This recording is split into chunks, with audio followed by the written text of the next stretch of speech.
Here we have a new 2026 Dodge Durango. This one comes in the GT Blacktop trim, rear wheel drive model here. Vapor gray is the paint, and then we do have black cloth interior. For the powertrain, we get a 3.6 liter naturally aspirated V6, made it to an 8-speed automatic transmission. Please excuse the wind noise. As we come around to the front end here, we do get our LED headlamps along with the LED daytime running lights, and a nice look on the Durangos ever since they got their refresh. I just think this is still one of the best looking SUVs out on the market, even though it's had the smallest number of redesigns, refreshes compared to the competition.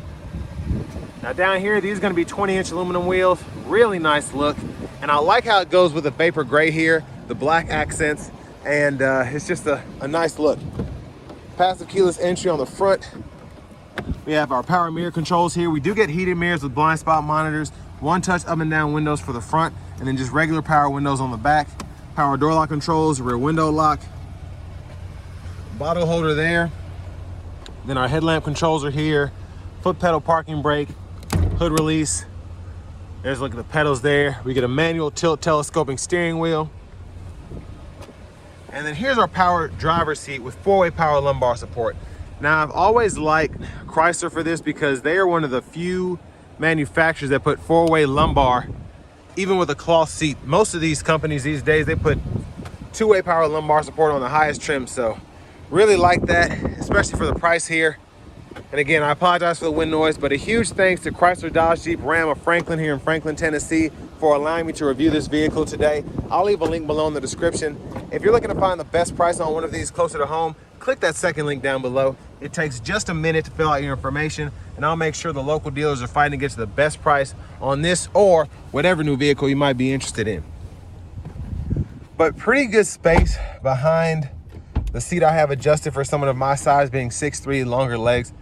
And that's impressive because this seat in the second row is fixed, so you can't slide it forward or back, but really good room here and nice seat design too. So where my knees are, not touching the back of the seat, but if it was even all the way down here, I'd barely be brushing the back, but very impressed by that. Rear AC vents are here. There's a look at the front from back here. Rear AC controls right in here. It tells you when they're locked. You can adjust that fan speed, temperature, direction. And there are the lights throughout.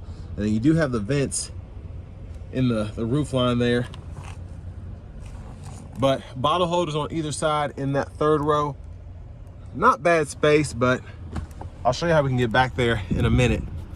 And then you can hang your shirt or a pair of pants there. Child locks, just turn that one way or the other to lock or unlock.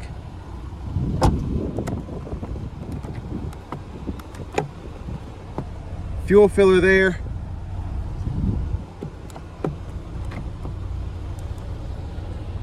And as we come around to the back end, one of the coolest things about the Dodges, I think, is going to be the tail light bar. They were kind of the first ones to do that, I think, when that Charger first came out. Love that look.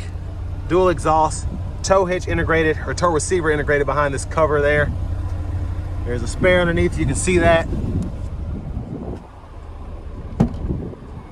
And love that even on this GT Blacktop, you get a power lift gate.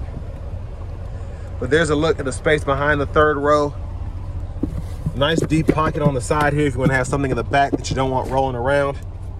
It's a 12 volt here, and then easy to hang bags on these, really a lot of different places, so I like that as well. I'm going to fold this down. So there's kind of a look when it's flat as opposed to when the seat's up. And then that's how you let the tailgate down, or the lift gate down, excuse me. Rear passenger seat. If you need to get to your lower anchors for the car seats, they're right there poking out. And then you can pull this here, folds flat, and then you can hit this latch here, and that seat will tumble forward. That's the easiest way to get to the third row, and vice versa. It's by pulling that strap there, and there are your top tethers on the back of the seats.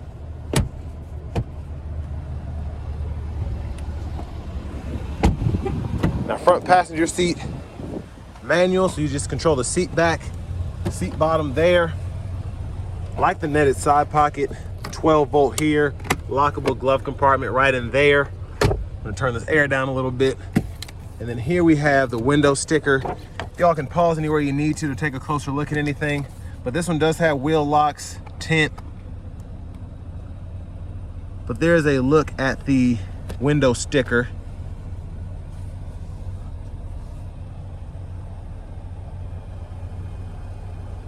So I mean, 73% US Canadian parts content. That's probably the highest I've ever seen for an American vehicle, or at least an American manufacturer. So that's impressive. These days it's like 20% US and it's a Chevy or a Ford or something like that. It's just funny.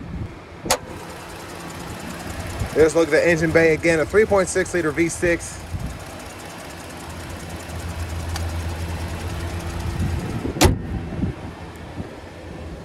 Before we hop in the driver's seat, I'm just gonna show off the blinkers.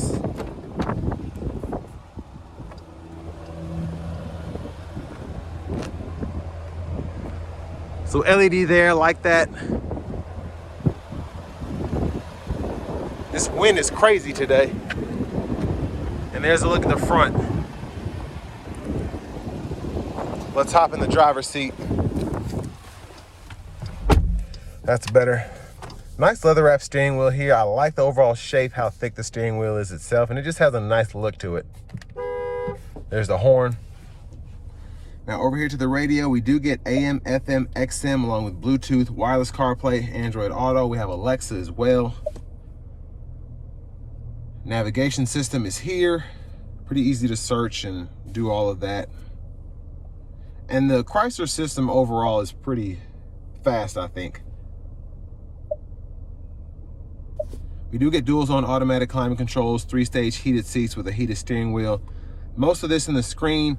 You do have buttons and knobs down below, which is nice for those people that don't like having to go through the screen to adjust your climate controls.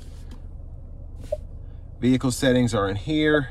If you want to change your language, there's that. If you want to change your units of measurement, you can change those individually right in here.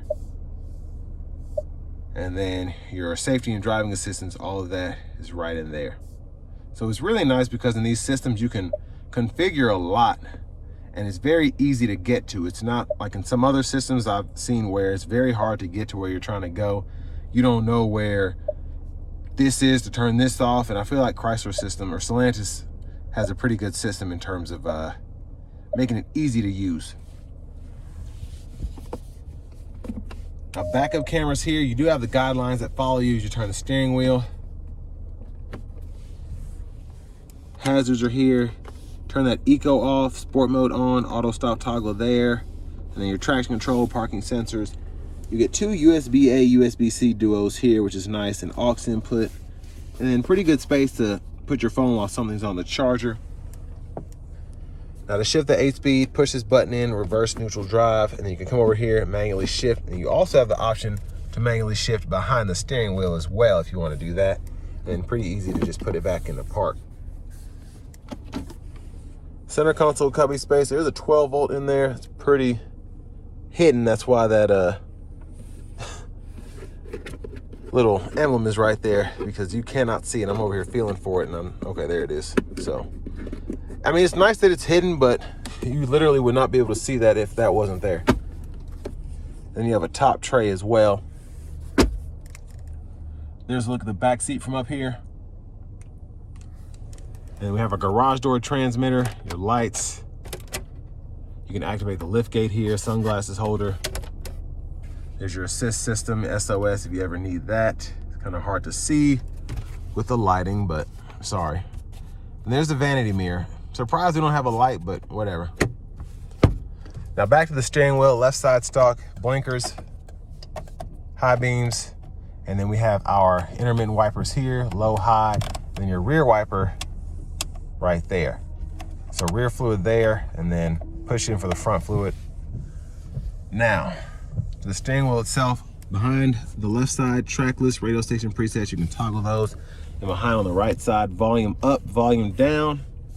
And these 4 arrows, this OK button, you use that to go through the middle part of the gauge cluster there. if you want to do anything with that. But I mean, it's a pretty simple system. That's definitely my favorite view there.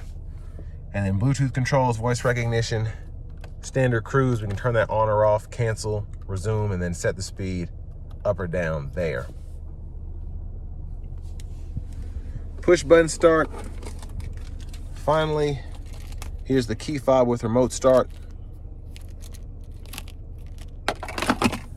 But next, let's go ahead and take this 2026 Dodge Durango GT Blacktop out on the road for a test drive.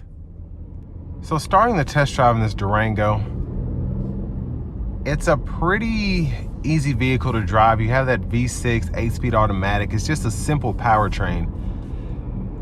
When you give it throttle, it goes. When you shift, it does a pretty good job at doing that without a lot of hesitation. It's one of those vehicles that I feel is slept on. It looks great on the outside, easy to use the controls on the inside, relatively good power and relatively good fuel economy for the segment. The only thing that's really holding it back, I think, is that it hasn't been redesigned in a minute.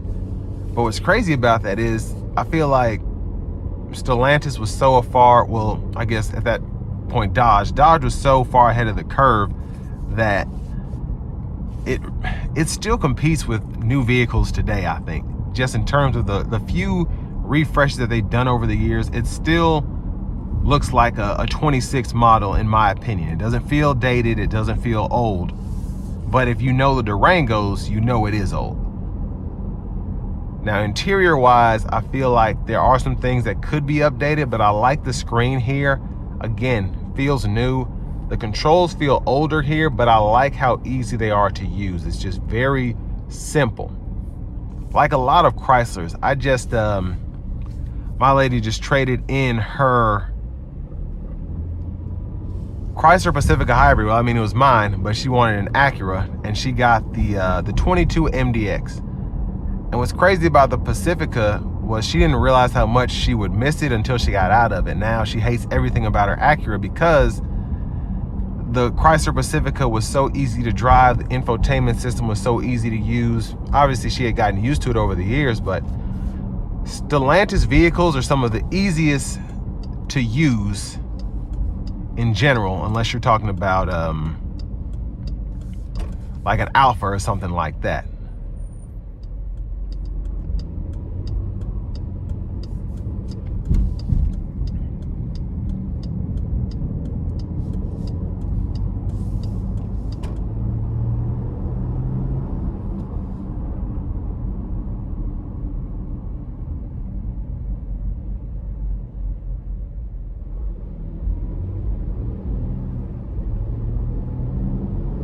Now we're gonna give it a good pull getting on the interstate here.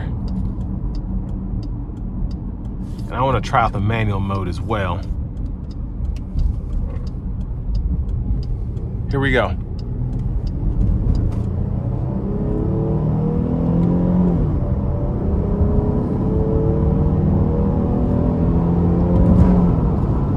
I mean, it pulls, it really does, especially for a V6. Let's put it back into the automatic mode. And that was no sport mode either. Let's try a pull in sport mode.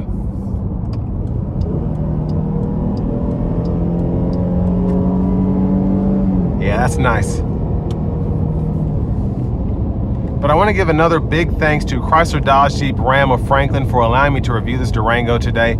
I'll leave a link below in the description. If you're looking to find the best price on one of these closer to home, click that second link down below. It takes just a minute to fill out your information. I'll make sure the local dealers are fighting to get you the best price on this or whatever new vehicle you might be interested in. But the Durango is just, again, I feel like it's a slept-on vehicle. It's very easy to drive. It's very nice. And it just, it's a looker. When you see one on the road, you're thinking, man, that's nice, especially if it's a blacktop. That's just one of the best packages to put on these. It looks fantastic. And you feel cool driving these. It's one of those vehicles that even in the more basic trims, you feel like a cool soccer mom driving this as opposed to maybe a Pacifica or something like that. Now, it doesn't drive as well as the Pacifica, not as much room as the Pacifica. That's one of the reasons that I had mine. I loved mine and I didn't want to get rid of it, but you know. But this is one of those things where you still have a decent amount of space, but you feel like you're in a cool vehicle. And at this price point, 45, 46 grand, you don't feel like you're necessarily paying for that either. It almost feels like a bargain.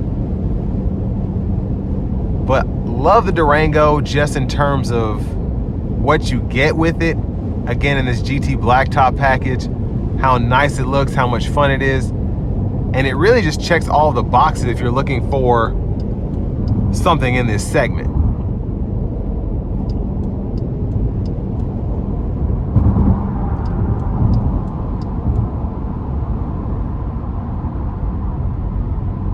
And road noise here is very good. Again, very easy to drive. The sound acoustics are great. You just can't go wrong with this vehicle.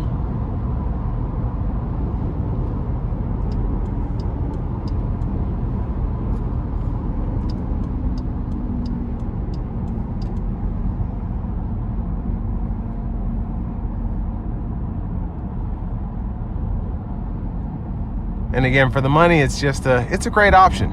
Really no complaints about it. So all that being said, that'll bring me to the end of my review of this 2026 Dodge Durango GT Blacktop.